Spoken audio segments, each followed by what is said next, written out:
10 মিনিটের আলটিমেটাম দিয়ে খুলনার গল্লামারী মৎস্যবীজ উৎপাদন খামারের কার্যালয় দখল করে সেটিকে আবাসিক হল ঘোষণা করেছে খুলনা বিশ্ববিদ্যালয়ের শিক্ষার্থীরা। হলের নাম দেওয়া হয়েছে শহীদ মীর মুগ্ধ হল। বছরের পর বছর ধরে আমরা এই দাবি উত্থাপন করে আসছি।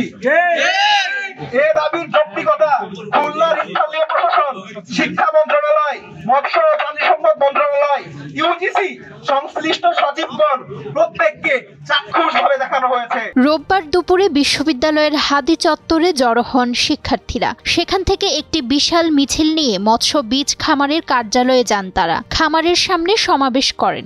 এরপর ভবনে থাকা কর্মকর্তা কর্মচারীদের 10 মিনিটের সময়সীমা বেঁধে দেন বের হওয়ার জন্য। ওরা 10 মিনিট আলটিমেটাম দেয় যে 10 মিনিটের মধ্যে যদি আপনারা বের না হন তাহলে আমরা জোর করে বাধ্য হব। পরবর্তীতে আমি ঊর্ধ্বতন কর্তৃপক্ষের সাথে কথা বলি ফোনে, তারা পরামর্শ দেয় যে ঠিক আছে তাহলে বের হয়ে যেতে। আমরা সবাই স্টাফ নিয়ে আমি বের হয়ে যাই। পরবর্তীতে এরা এখানে বসে স্লোগান দেয় এবং ওপরে গিয়ে আমাদের যে লিখিত খামার ব্যবস্থাপক কার্যালয় মৎস্যবীজ উৎপাদন খামার খুলনা সদর খুলনা লিখিত যে ব্যানারটা ছিল ওটা ভেঙে ফেলে। পরে কর্মকর্তারা চলে গেলে শিক্ষার্থীরা মূল ভবনে শহীদ মীর মুগ্ধ হল লেখা ব্যানার টানিয়ে দেন। এ সময় দাবি নয় অধিকার, মৎস্য ভবন দরকার সহ বিভিন্ন স্লোগান দেন তারা। তাদের অবস্থান কর্মসূচি চলে দুপুর 2টা পর্যন্ত। বিশ্ববিদ্যালয়ের শিক্ষার্থীরা জানান, খামারটি বিশ্ববিদ্যালয়ের সীমানার ভেতরে অবস্থিত।